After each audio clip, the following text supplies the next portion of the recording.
channel YouTube yang episode podcast yang pertama yang saya lakukan. Nama saya Steve Lumbasi daripada Sabah. Untuk episode-episode yang akan datang, saya akan coba merungkai beberapa persoalan yang tidak jarang diperkatakan oleh orang ramai, yang mungkin akan menyebabkan kamu pikir saya orang gila. Tapi untuk episode-episode yang awal ini, ini adalah satu pilot ataupun tes sajalah. Macam mana dia punya perasaan, macam mana dia punya surroundings, ngam atau tidak.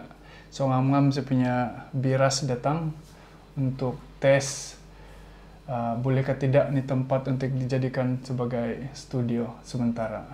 Saya mempersilakan Sip Sip with Egan. Host Sip Sip with Egan.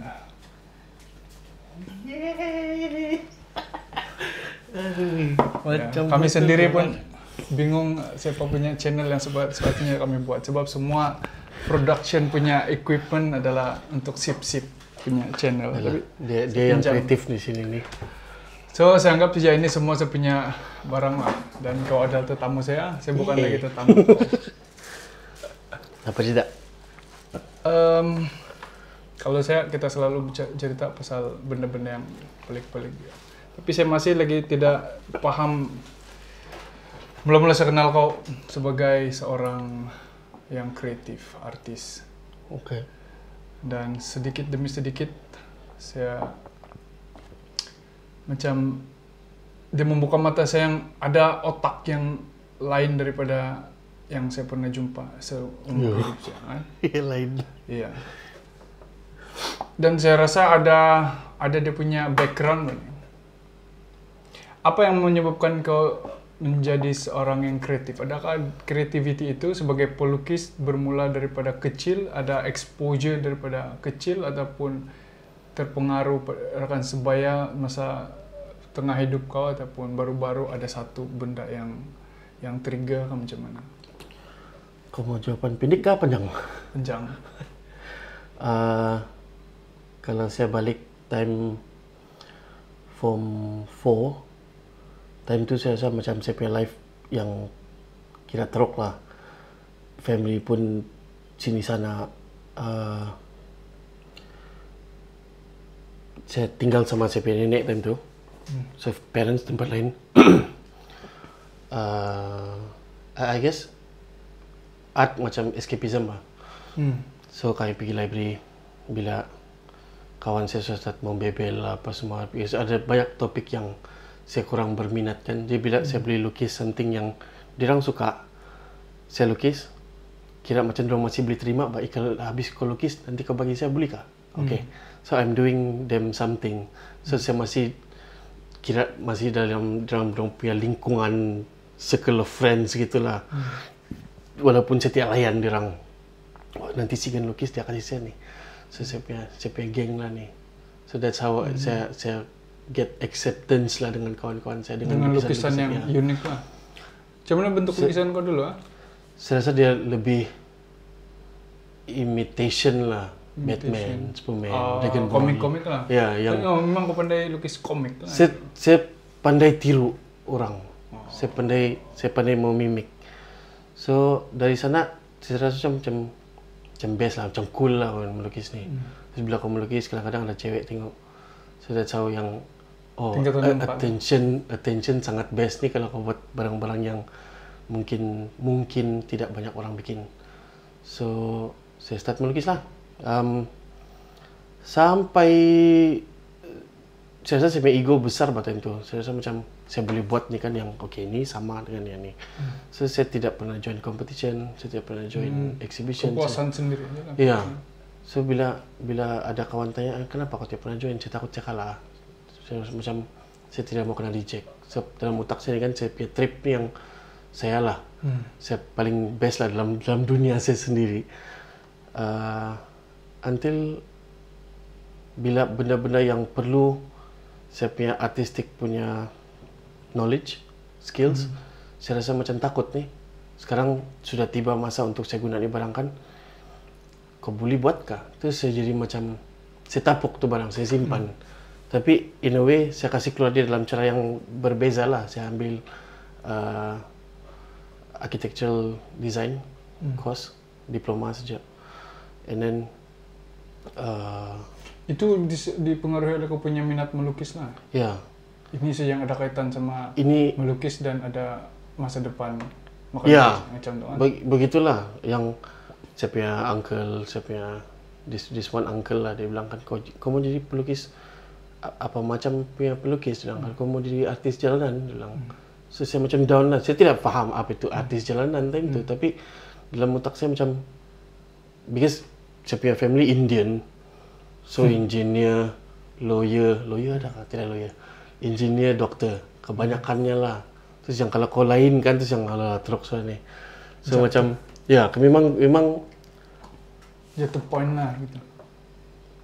kami kena besar yang coba kau tiup siano. Kenapa dia libat begitu? Kenapa kau lain? Terus macam kau membesar dengan kau judging diri kau sendiri ni. Mungkin kau punya parents, kau punya auntie, uncle semua sudah stop judging kau bah. Tapi sampai saya besarkan saya masih lagi judge diri saya. Kenapa dia boleh buat begitu? Kenapa dia boleh buat begitu? So masih banyak lah otak saya yang saya masih kasih down diri saya sendiri bah. So saya ambil ini architectural design untuk kasih up diri kau di mata dia orang. Ya. Tapi at the same time kau kasih satisfy juga kau punya. So negotiate lah. Padahal saya negotiate dengan diri saya sendiri. Baru saya sedar ni. So habis architecture, pointer pun tidak hebat, tidak boleh ambil degree. So saya di sana-sana saya lah. Habis first je yang saya power bang. Habis dia punya course is in English apa semua kan. So English berhabis lah. Saya punya English okay lah time tu. So boleh lah yang ini subject for flat, ini subject for flat. Yang lain yang kira-kira hancur sebenarnya. So habis architecture saya keluar masih lagi macam mau cari diri saya sendiri pak. Berapa umur time tu? Saya balik sini dari KL 2004,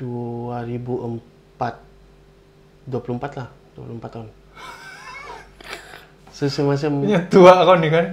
Kau tahu kalau 2004 saya tingkatan 4. ya. Dan saya 30-an sudah. Terus saya masih lagi tetap coba sekarang. Jadi bila sudah sampai kayak gitu kan, saya masih lagi macam apa saya buat nih? Saya pergi kerja, saya balik ujung bulan dapat gaji, kasih mamak saya sikit.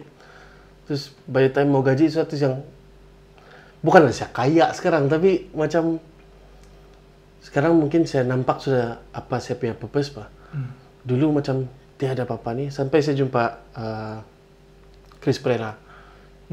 Terus kami jumpa kan, dia macam because saya kenal dia dari kami 6 tahun bah. Pergi sekolah sama-sama, besar sama-sama. Dan bila jumpa, saya tidak tahu yang dia sudah berkecimpung dalam ini music punya industri lah.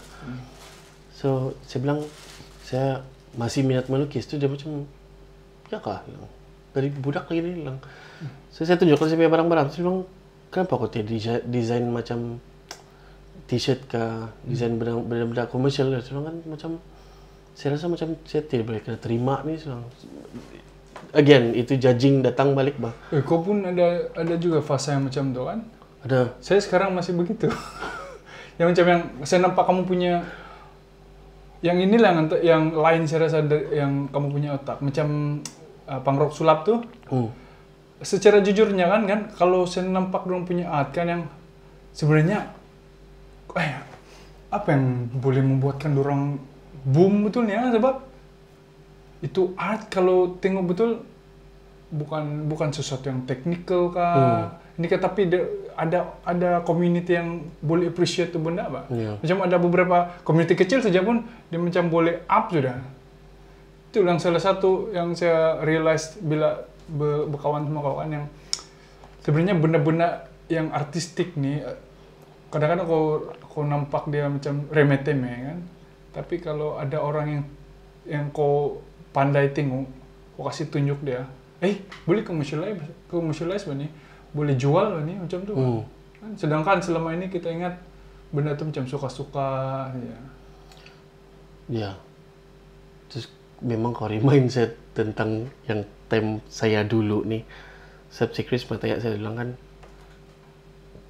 saya cakap sama dia, saya bilang kenapa saya mesti mau bikin art? Saya bilang kenapa saya mau fokus ini barang, sebab Sabah art is everywhere, saya bilang. Semua benda, semua tempat kau tengok kau boleh nampak itu, dia bilang. Saya cakap sama saya, di mana? Dia bilang, saya tidak nampak, kau saja yang nampak, dia bilang. Kau kena tunjuk orang yang apa yang kau nampak. Terus saya tertangkap nih. Sampai mungkin kau punya musicality. Kau nampak itu barang ada di mana-mana, tapi orang tidak nampak apa yang kau nampak. So bila macam punk rock sulap, tidak nampak itu isu, orang lain pun tahu itu isu ada. Tapi bila dong present itu isu kan, okey lah, dong punya technical style dulu mungkin belum matang lah, dong belum jumpa siapa diri dirang kan. Jadi tapi itu isu memang sudah cukup penting lah. So bila dong present kan, dia punya audience sudah sedia ada. Macam kau, macam saya juga, kita kena masuk saja bah. Confirm ada sudah tuh orang mau dengar, ada orang mau kalau betul kan saya pun mau buat bani. Ya, selalu saya ada tuh momen yang terus bila orang dengar saya gitu kan, macam tengok dia sudah bikin. So yang macam yang remeh-temeh aja lah, tiada lah boleh mau kasih maju nih. Saya kalau nampak orang yang famous kan, pasal benda yang remeh-temeh yang kau ingat tuh. Cuman sebenarnya boleh ada audience macam tuh. Kan, si Chris selalu membela sama saya juga lah. Habis banyak benda dia propose sama saya bah. Cuma saya yang tidak nampak kepentingan dia sekarang nih. Macam dia selalu bikin music pop. Bukan selalu bikin, tapi dia untuk dia music pop nih sangat susah untuk formalize bah. Diformulakan. Sebab ada banyak benda yang kau kena kasih sambung kan. Itu nanti bagus kau interview dia lah. Itu lagi dia punya otak pun lain saya rasa. Sangat lain. Kau macam yang second orang yang saya jumpa yang sama dunia dengan kau, tapi one level apa adalah si Mark T itu. Terus yang Mark T itu dari bulan. Saya bilang cukup pelik sudah si Egan cakap pasal art, macam mana dia punya perspektif tentang art ataupun apa-apa creation lah. Cukup pelik sudah, sebab kau tahu lah saya punya background kan semua yang standard lah, yang belajar, lulus, cari kerja, makan gaji, kumpul duit, itu saja. Lepas itu saja, lain linear saja. Tapi bila saya jumpa orang macam kau kan, macam yang sebenarnya ada dunia lain lagi yang kreatif, punya arts, punya dunia yang sebenarnya ada dia punya cara tengok, ada community dia sendiri. Lepas itu cara dia pandang sesuatu macam ada orang yang macam orang gila kah, ataupun ada pesakit mental kita anggap orang gila. Bagi orang yang art background ada perspektif dia yang lain, macam ini boleh buat film nih, ini boleh buat music video nih, pakai dia punya bahan, mesti sesuatu yang kreatif macam tu kan. Sejumpa Mark T, dianggap angkat tuh tiang rumah berwarna kuning dari satu tempat ke satu tempat di highway dan bikin susah the police untuk mau escort satu tempat ke satu tempat sebagai satu art. Itu adalah art bagi dia. Ya. Saya rasa di Semenanjung dia punya level, dia punya permasalahan dia kan sama. Cuma kita nampak masalah yang sama tapi begini. Dia nampak masalah yang sama tapi begini. Macam kalau kita mau bikin lagu, mau bikin lukisan, dia punya proses. Kau kena cari ini, kau kena cari itu, kau kena cari ini. So sebab kita berfikir secara individu mah. So mungkin kau punya masalah, individu punya masalah, cari duit, cari modal, cari apa. Dirang sudah community, sudah ada kolektif, sudah ada art gallery, sudah ada infrastruktur, dong sudah besar bah. So dong punya masalah sama saja, cari modal, cari idea, tapi biar dong sudah dapat bikin kan, dia punya hasil tu lagi pelik lah. Tapi kalau kau tengok dia punya sama juga macam kalau lukis orang kampung angkat rumah. Dia punya message sama apa. Tapi bila kalau kau nampak video macam yang Makte punya video dia angkat. So orang dia punya audience punya perasaan oh susah pula ni barang gini. Sama dia punya efek dalam tu painting tapi dia orang ada level tinggi. Dia involve community, dia orang rasa tu barang. Dan itu adalah a part of art kan? Saya tidak pernah terfikir cara macam tu dulu. Saya ingat dulu art ada satu kali tengok, itu adalah art kau value dia, kau nilai dia, apa yang dia coba sampaikan. Ataupun music, kau dengar dari introduction sampai penutup dia, itu adalah music, sama ada kau mau appreciate dia punya music arrangement, ataupun dia punya lirika, ataupun dia punya sound kah, itu saja. Tapi bila dia bilang, dia present di tempat pangrok sulap tu kan, dia punya office, cara dia present, dia bagi macam mana dia kasih sampai tu yang dia punya art persembahan tu dengan angkat rumah tu. Ada certain part yang ada berlaku accident dan dia menambah lagi nilai artistik.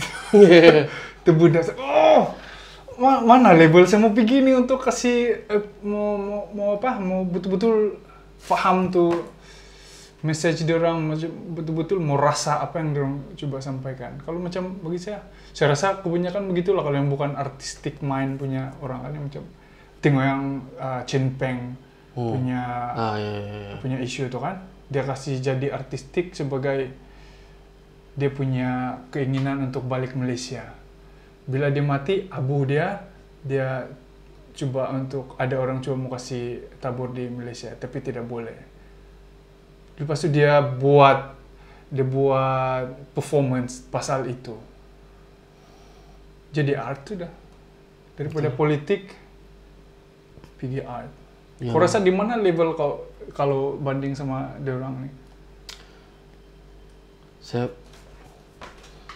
tidak boleh cakap dia orang sudah terlampau jauh. Saya mau bangga diri juga kan. Ataupun kau ada genre kau sendiri.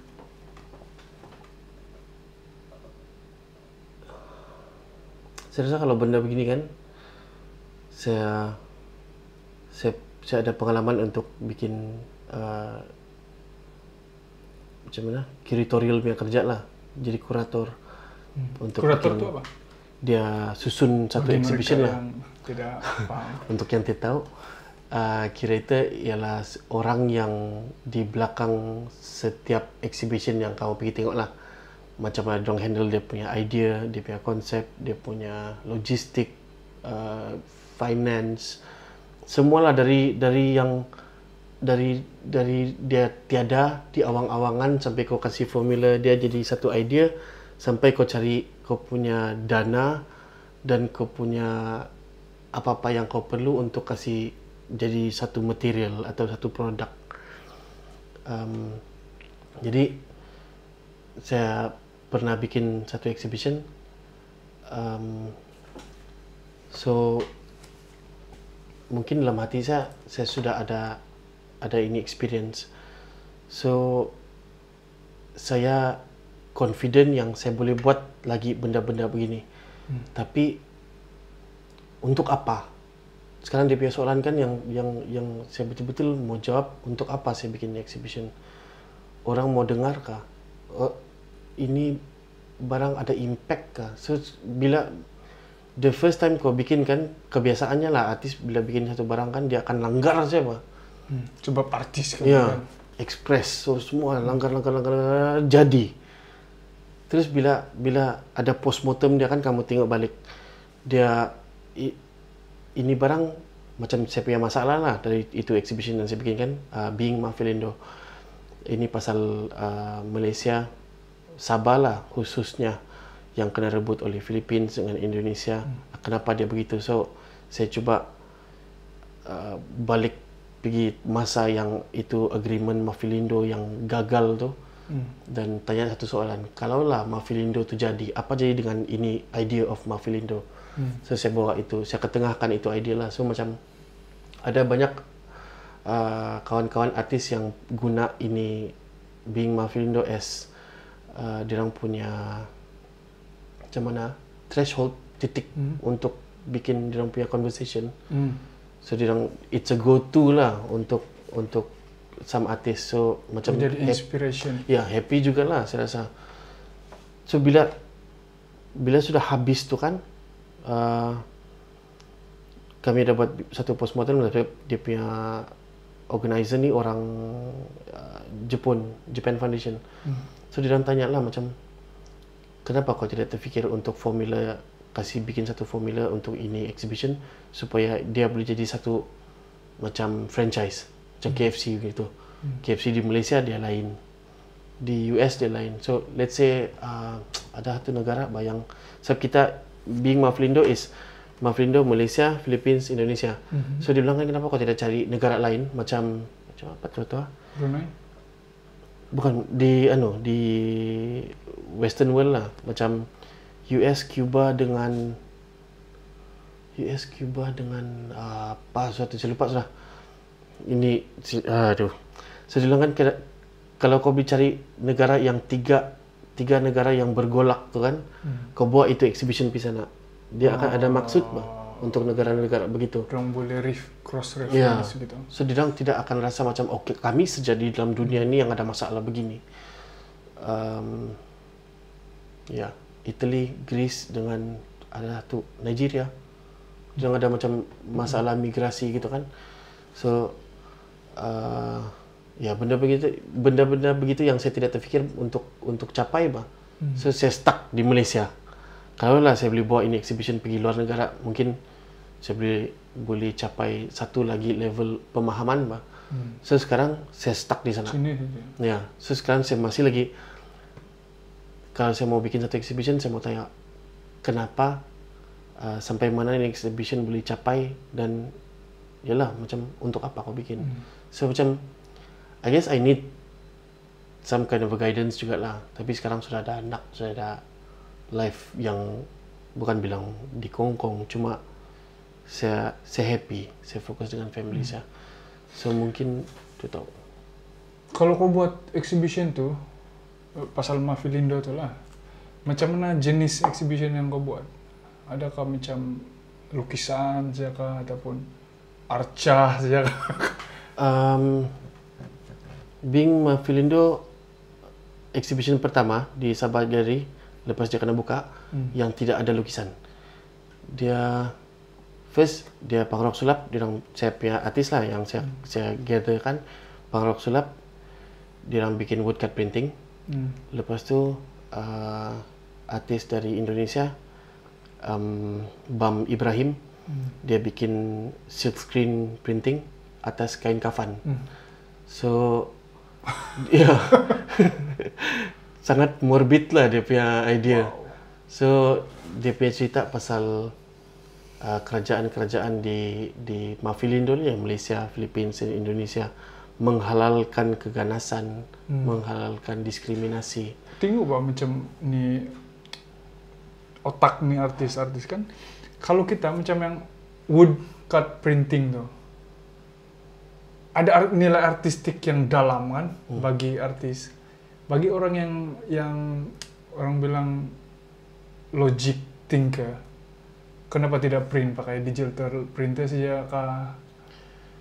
Ini saja kah? Jadi macam saya rasakan ada sesuatu yang ramai orang miss out bah nih, macam mata yang lost untuk tengok ini value sesuatu art kan? Tidak kan? Kain kafan. Memang tugas artis lah untuk tengok benda dengan pelik. Ya. Sebab saya rasa apa yang bikin orang macam tu? Background orang kah? Exposure kah? Cara berfikir, karakteristik orang, personality orang. Macam kalau kau jumpa doktor, kau kena jumpa doktor sebab dia yang dia boleh tahu kau punya penyakit apa. Dia boleh tunjuk ini tidak betul ni. Yeah. So bila kau jumpa artis, dia akan pesongkan semua tu. Dia bilang dia akan pulas kau punya perspektif sampai kau boleh faham apa jenis kehidupan manusia yang begini, padahal kau tidak kenal tentu orang siapa. So, saya rasa tugas artis ni untuk mencetus creativity. Dia memang kena kreatif, tapi dia punya tugas tu untuk kasih buka mata orang untuk nampak benda yang diorang tidak nampak. Ya. Macam kalau orang bilang, okeylah, sabarlah, penuh dengan cerita-cerita politik, isu-isu ekonomi. Tapi kita macam stres pa ni barang. Stres tu datang macam orang-orang macam Parok Sulap, macam Zunar, pelukis political satire tu kan. Dia boleh buat itu barang kan nampak lucu.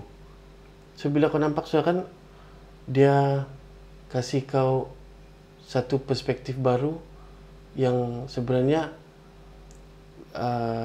golongan politician ni cuma orang biasa. Cuma diorang tahu macam mana mau bercakap, macam mana mau pesong benda dan cakap benda yang kau mau dengar. Tapi artis dia akan buka semua sampai dissect semua ini pula bagian-bagian. Ini pula yang kita miss out. Ya, saya dapat rasakan lah yang artis ini dia seolah-olah kita ada warna yang kita tidak nampak dalam kehidupan kita nih kan. Tengok ini aku perasan kan nih ada begini. Kau perasan kah kau boleh tengok nih satu benda dengan cara macam ni, macam tu. Tidak banyak artis di Sabah boleh buat begitu. Sebab saya mau mention nama lah. Kebanyakan artis di Sabah skillful.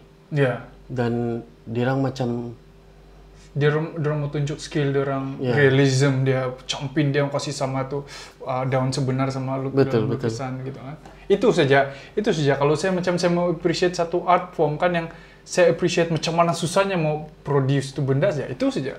Kalau sebenarnya level artistik untuk yang lukis-lukis ni. Macam yang, saya boleh bayangkan berapa lama dia membuat ni detail ni, ataupun berapa tahun pengalaman dia mau campur-campur ni warna supaya dapat create satu warna yang menarik macam ni. Tapi ada persoalan yang mungkin artis je lah yang selalu mempertikaikan. Dia bilang, ini tomato satu mangkuk. Saya boleh lukis dengan hidup, dengan cantik. Terus satu lagi orang dia pakai DP handphone ambil gambar. Terus ada dua hasil lah. Kalau saya taruh di dinding, seorang nampak, oh ini dia punya skill banyak. Ini dia punya skill mungkin tidak sebanyak ini. Tapi dia punya message sama. Saya pernah nampak ada satu kawan lah, dia tunjuk dia punya karya sama ni satu curator dari Rubana, dia punya nama tempat di Jakarta. Rubana, ruang bawah tanah, dia punya studio di basement. So dia punya studio tu Rubana. So dia bilang, kau punya lukisan cantik, dia bilang. Tapi ini cuma cantik di mata, dia bilang. Kau cuma mendokumentasikan apa yang kau nampak. Dan kau bagi tahu orang ini ada maksud lain. Mungkin ada maksud lain. Tapi kalau cara kau tunjuk tu kan dia sangat literal bah. Tersurat itu sudah cukup, sudah jelas bah. Macam ini satu mangkok tomato, itu that's it.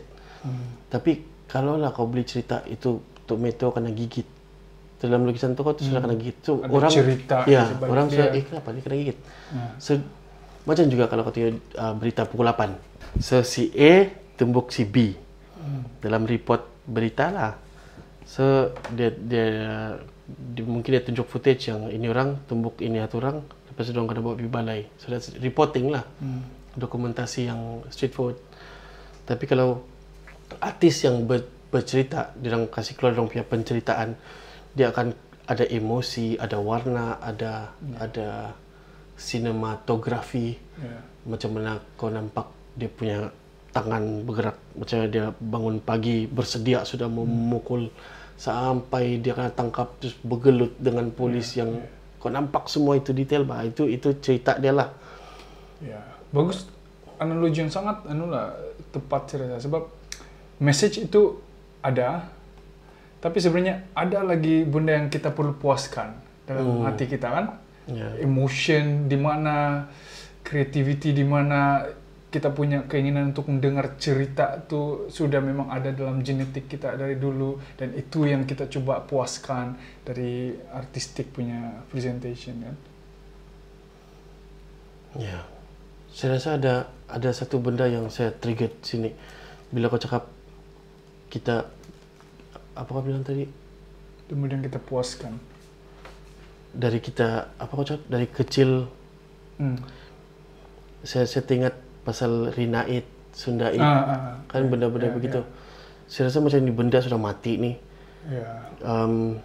Bila datang, bukan saya mau kasih salah ini faktor-faktor agama, tapi bila agama sudah sampai Islam, Christianity, Hinduism, kita ada a set of rules sudah bah. Ini barang kau tidak boleh percaya. Ini barang sangat sayang. Sangat sayang. So bila orang kita punya pastor, father bilang kan ini jenis culture kau jangan ikut. So mungkin dia cakap pasal ini saja, ini kau jangan ikut. Tapi bila kita ambil dia punya nasihat tu kan, okey jangan ambil itu. Tapi satu kali semua tu kita tidak bikin ada compounding effect dia kan. So mungkin dia bilang jangan lagi kau jumpa bomo untuk berubat. So mantra-mantra yang bomo pakai itu kadang-kadang Sundait, Rinait, semua tu. Jadi dia tergolong dengan dia punya ritual. Sangat itu antara benda yang saya selalu bermain dalam fikiran saya lah, betapa banyak yang kita hilang disebabkan bukan juga apalah, tapi kalau kita pikir betul kan dari budaya lain yang kita belajar tuh. Itulah. Dari Middle East punya kepercayaan. Adakah Tuhan Yesus kau yang mata biru lagi bagus dari saya punya kino ringan? Ya, macam tu. Kalau bercakap tentang yang bukan yalah, maksud untuk insensitif kan, tapi macam kalau kita pikir betul kan yang kita sebenarnya adapt kepercayaan orang lain dari orang putih nih, dari Rome lah. Dari Rome, pergi Eropa, pergi Amerika. Kalau SD dari Amerika, kalau RC dari Rome, dari Kristen lain ataupun kepercayaan lain. Pergi Sabah, jauhnya dari Middle East tuh. Dan disebabkan itu kita hilang Sundait, kita hilang magic kita hilang kebolehan untuk mohil orang. Saya rasa tidak salah juga kita terima, kita embrace agama dari luar. Ada kebenarannya juga lah. Cuma jangan kita lupa bah kita ni siapa. Ya. Kan? Mungkin artistik punya area ni boleh dijadikan sebagai loophole kali ni untuk preserve tu benda kan. Saya rasa itu yang dilang buat sejak dulu lagi macam Wakid. Sebab dia sudah sikut Nike, Adidas, tiada guna sudah Wakid. Ada sudah double cap. Tidak payah sudah Wakid. Tapi kenapa kita perlu preserve lagi tu Wakid? Wow, okey. Kan? Betul. Jadi sama juga dengan ini Sundait, apa lagi? Baca-baca mantra, bomo, dukun. Ada sudah Panadol.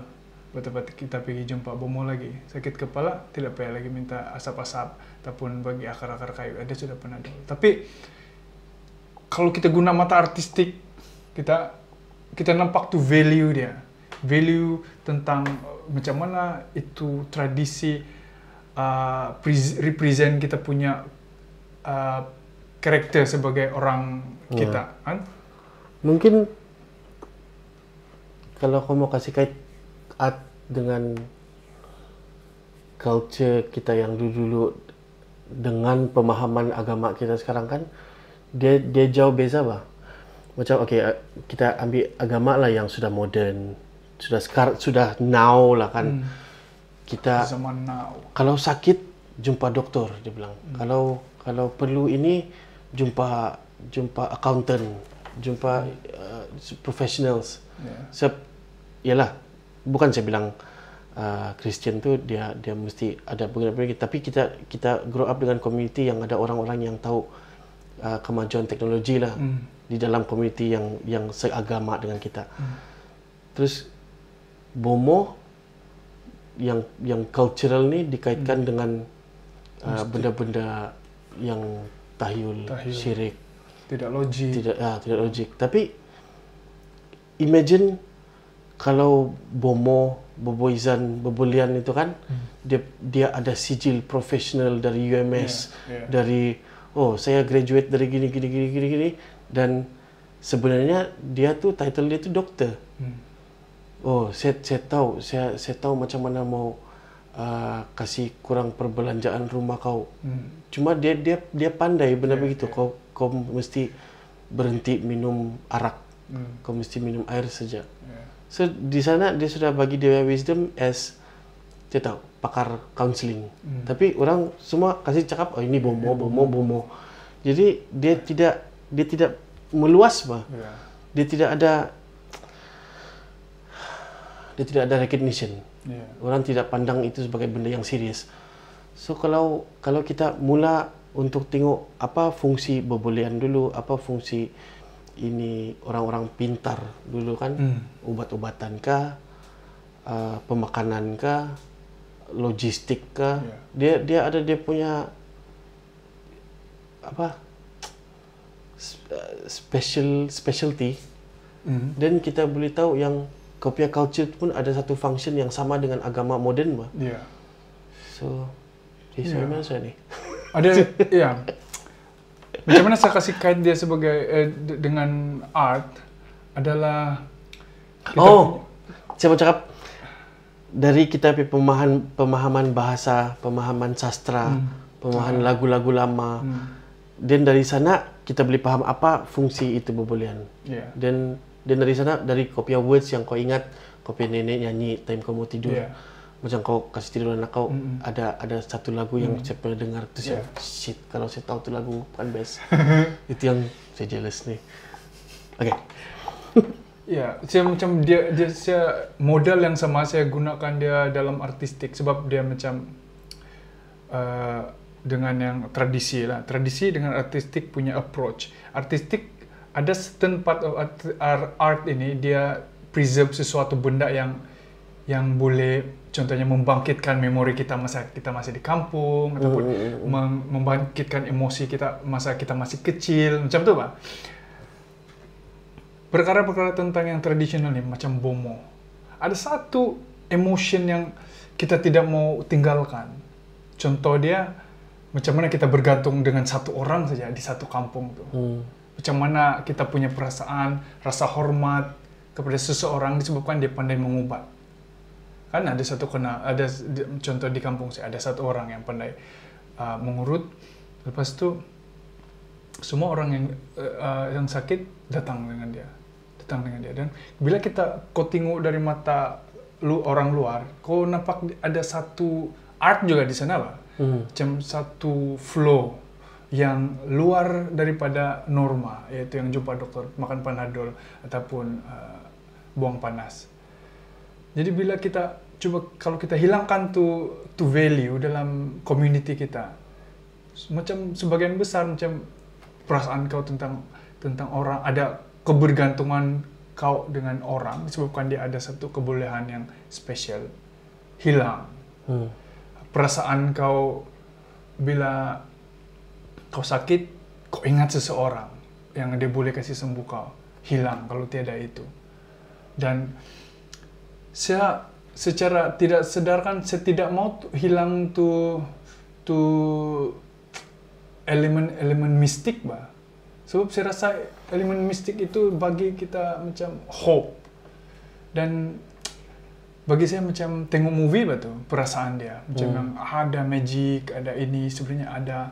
Kalau kita cancel semua tu, kita buang semua tu kan terus kosong. Tidak sudah siok, tidak sudah cerita. Kan? Kau tidak rasa macam tu tak? Lain pula pandangan saya tahu. Iyalah, the mystical punya elemen memang bikin siok. Tapi kalau kau pandang dia dari sudut macam hari ini, kita masih lagi ada itu kebergantungan. Jadi Bomo ni sudah bertukar jadi YB. Dia sudah bertukar jadi JKK kampung, dia jadi orang Dulu besar, orang penghulu, besar. sekarang adalah YB. Ya. Macam kata lah, kalau saya sakit, kalau mati siapa-siapa, kalau ada susah, jambatan top putus. Terus yang siapa kamu cari? Oh, wakil rakyat kita lah, cari. Dia sejak ni harapan sampai kita punya orang jadi macam bergantung, dan ini YB ini wakil-wakil rakyat pun tahu yang dia bergantung dengan saya. Mungkin dia punya perasaan lain bila kau bomo.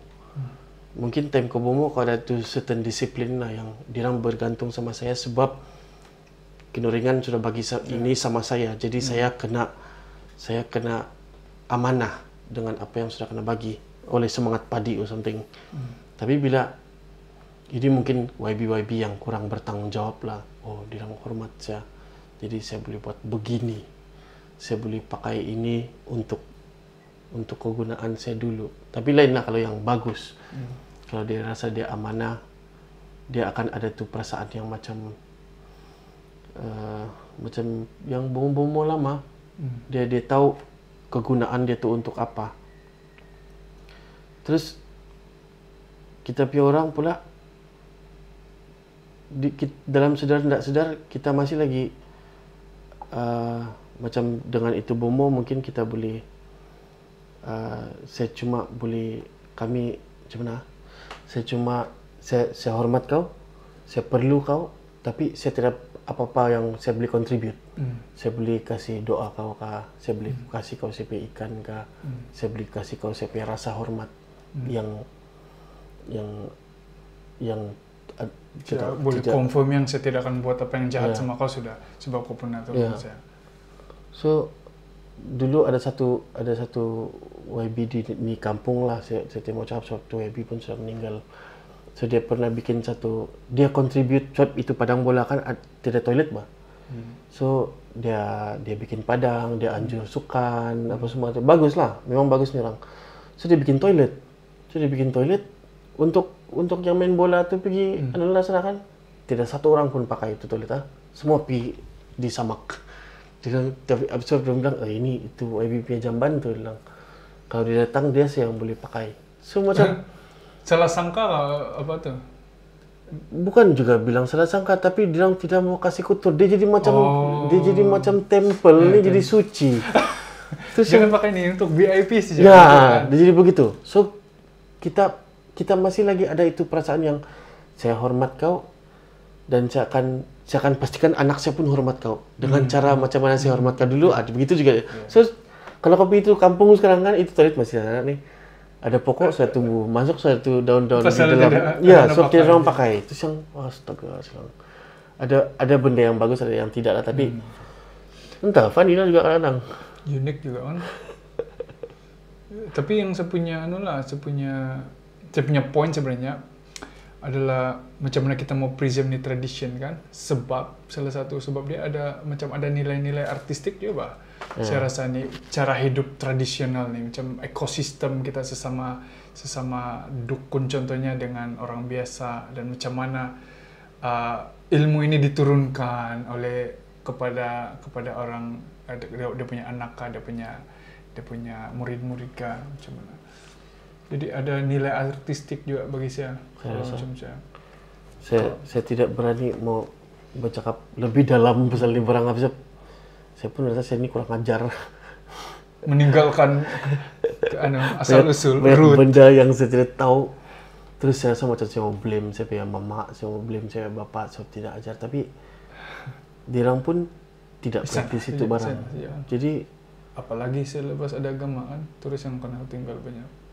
Ya, saya pernah betul-betul fikir yang saya punya culture tidak sesuai dengan saya punya kehidupan sekarang disebabkan agama saya. Oh, saya sudah Kristian sekarang, saya boleh buat ini semua. Semua ni saya boleh buat. Tapi bila aku fikir betul-betul kan, that is the very thing yang bikin kau siapa hari ini mah. Ya. Even ada insting yang masih wujud dalam badan kita disebabkan oleh cara hidup orang dulu-dulu. Kau tidak perasan nggak? Macam tribalism. Ya. Nampak bangsa lain, PTI. Ya, jumpa bangsa lain. Oi, sebab dulu pernah bergaduh nih bangsa. Dulu ini bangsa kita sama bangsa dia orang misangod dia bilang. Bulawan tuh, potong kepala lah. Pernah lagi kita berunding sama dia orang, tapi masa perundingan tuh ada orang buyuk, kita perang dia orang sampai tidak yang tinggal macam tuh. Sampai sekarang masih ada tuh ciri-ciri yang kalau bangsa lain berhati-hati, ada tuh insting tanpa kita sedar. Itulah identiti kita sebagai orang asal ataupun native di sini. Dia bikin kita bagus, at the same time bikin kita jahat juga, saya rasa. So, ini perasaan begini kan kau kena guna dia dengan teliti, bah. Sebab sekarang kan saya rasa kita balik pada politik, ekonomi. Modern betul kan problem kita. Tidak juga. Iyalah, dia nampak modern lah. Cuma orang-orang atas kita kan, orang-orang yang terpelajar berkomunikasi ini kan, dia orang tahu apa kita punya kepercayaan, apa kita punya roots. So, dia orang guna itu untuk dia orang punya kebaikan. Oh, kalau saya boleh alih dia orang punya pandangan untuk tengok dan benci dan hina orang-orang yang begini, saya boleh kontrol dia orang dan bagi dia orang apa yang dia orang fikir dia orang perlu. Sebenarnya kita perlu education yang lagi bagus, kita perlu road system yang lagi bagus, tapi kita terlampau sibuk pasal PTI, terlampau sibuk pasal kewarganegaraan, padahal benda-benda macam tu. Itulah yang seperasan kan macam, saya rasa ini insting nih yang sangsi was-was dengan bangsa lain nih. Ini benda yang diturunkan, Mbak. Sebab saya perasan kan orang terutamanya yang tua-tua kan, cakap pasal bangsa lain kan macam benda tuh normal atau benda tuh memang patut dia cakap yang, jangan kamu kawin sama orang ini ya, sebab dia orang hitam, menakutkan, dan orang semua setuju. Belum ada tuh education yang racism gitu, itu adalah norma dia orang. Benda macam, bukan cakap pasal kawin lah, contoh kedai. Kita tidak mau cakap, itu kedai jual daging. Itu kedai jual, itu kedai runcit. Kita mesti cakap, itu kedai Pakistan. Kita cakap, itu kedai Cina.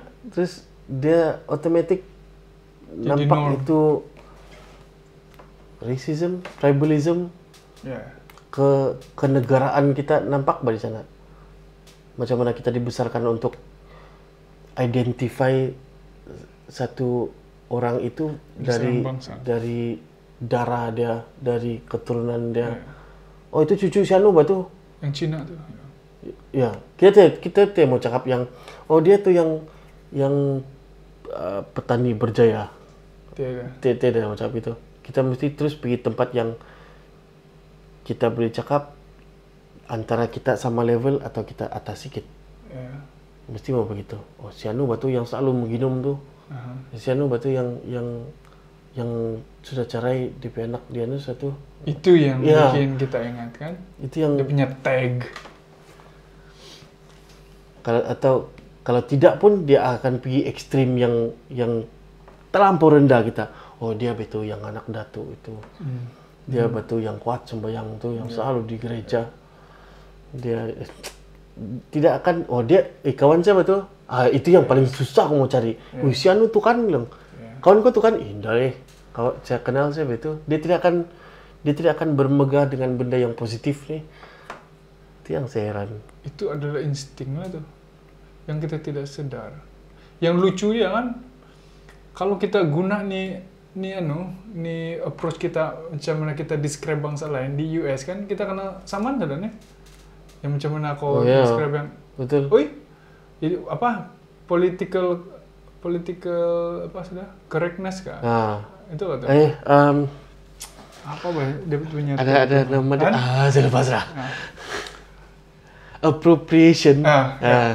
Something like that lah, yang macam diorang punya level. Kalau kita apply itu di tempat diorang, kayak sudah. Sebenarnya, tapi yang lucunya kita tidak sadar itu adalah, semua orang pun cakap Pakistan keyword kalau kita Sama, makan.